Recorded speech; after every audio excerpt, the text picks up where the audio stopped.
Hey, what's up, guys? Sam here. I'll be doing the free video for February 4th, 2022.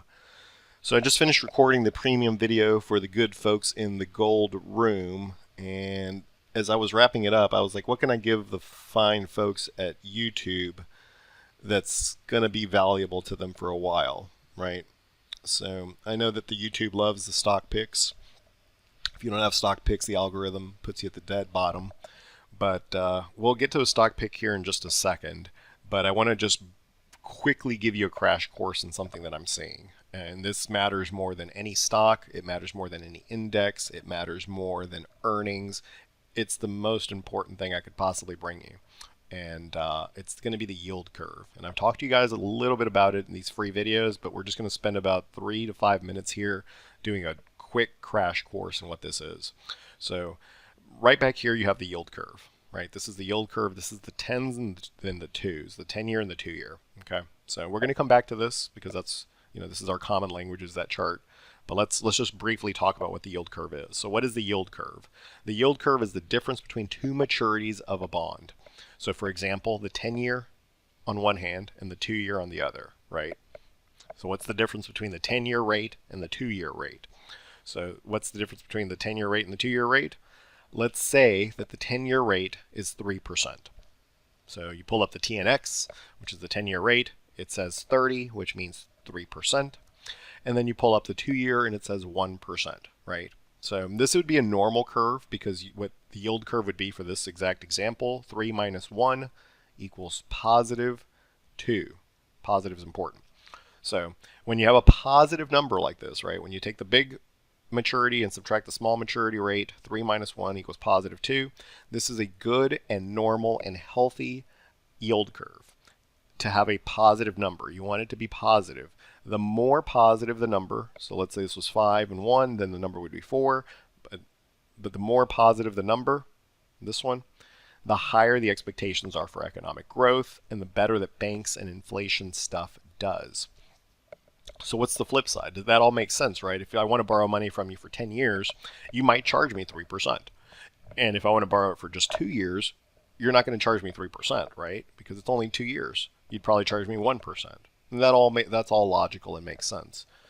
But what happens when the yield curve inverts? Well, that's when it does weird stuff. So in this instance, let's just keep the example the same, just change the percents. So in this case, let's say the 10 years at 3%, like in the previous example, but this time the 2 years at 5%. And so in this instance, you do the same math. You take the big maturity minus the small maturity. 3 minus 5 is negative 2, right? Negative 2. This is not healthy. This is an inversion of the yield curve, and inversion of the yield curve always result in market crashes plus recessions. And I'm going to show you all the examples here. .com, 2007, housing crash right before COVID. It's funny how it happened right before COVID. It's almost as if somebody knew. So why would the yield curve invert? Why would just think about this for yourself? And maybe if you have been, you're like, that doesn't make sense. Like, why would somebody want less money for 10 years than they would for 2 years, right? That doesn't make any sense. It's like if you get a loan from the bank and they give you a better rate for 1 year than 30. That just doesn't make any sense. They're taking a lot of extra risk. They want to be compensated for it. So why would the yield curve invert? And it doesn't make sense. And the answer is very simple. It's fear.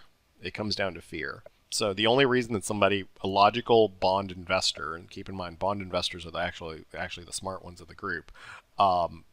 The only reason a logical bond investor would want a higher rate of return on a short-dated bond is because of fear. Fear of economic contraction or fear of some catalyst coming down the line. That's what the yield curve is. So now that you have at least a crash course in it, all you need now is just basic pattern recognition. This is inversion. These yellow lines down here, all of these are inversions. This data goes back 30 years. Every time that we've gone into inversion, crash. That was Japan. This was .com, housing crash, COVID crash. Every time, 3 for 3 for the last 30 years. We can call it 4 for 4 for the last 30 years. And the pattern is that once it gets inverted, it rips back to the upside every time. Back to this zone up here, right? So that's the pattern that we're looking for, right?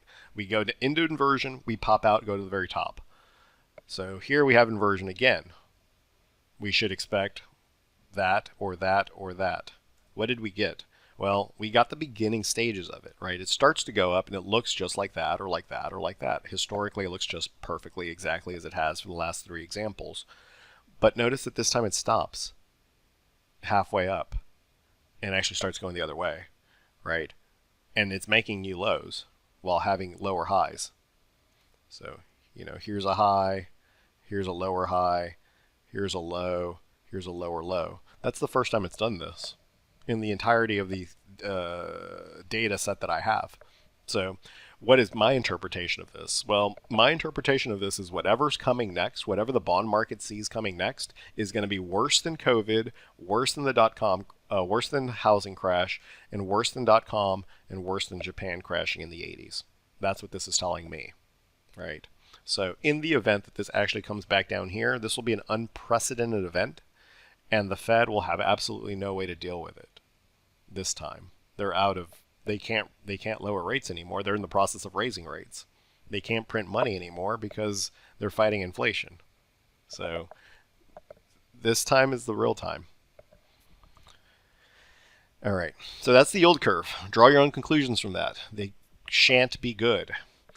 Now, to please the algorithms, some picks. XOP is the basis of the idea. So you're going to look at some energy names and say, man, those look pretty extended. I would agree if you're looking at like Chevron or EOG or anything like that. But this is the ETF of like middle cap energy names. And you see how it has a weekly squeeze and a daily squeeze in the context of a great weekly trend and a mediocre daily trend? This is a buyable chart. It actually didn't even break out today. Still closed below the breakout level, right? So I think this is a buyable chart. Understanding that even though there's some things that look a lot better than this that are in the energy sector that are more extended, if this breaks out, being the bottom of the basket in terms of energy, then it's going to drive all the entire energy basket higher. So I like XOP here, but then you can get a little bit more granular and find something better. So for example, FANG is one thing that looks to me a lot like XOP, but much better, right? It's a stronger setup. Another one would be Devon, DVN, same idea, right? Another one, even though it's not an XOP, is LNG. All of these look, you notice how they all look the same, but they all look better than the basket. So that's my best pick for you going into next week, is going to be that. I think that if energy doesn't work next week, I'm not sure what does work. And then in terms of the timing for the yield curve, look for that to happen in March. Look for the dominoes to start to fall in March, and we'll see what happens from there. So that's really the big one here. Make sure that if you have any questions on this, drop them in the chat below, and we'll try our best to answer them.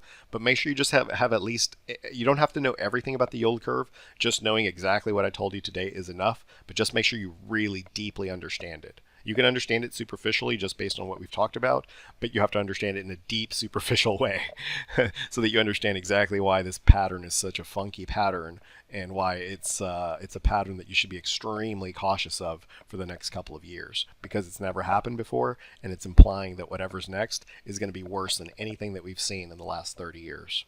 So trade accordingly.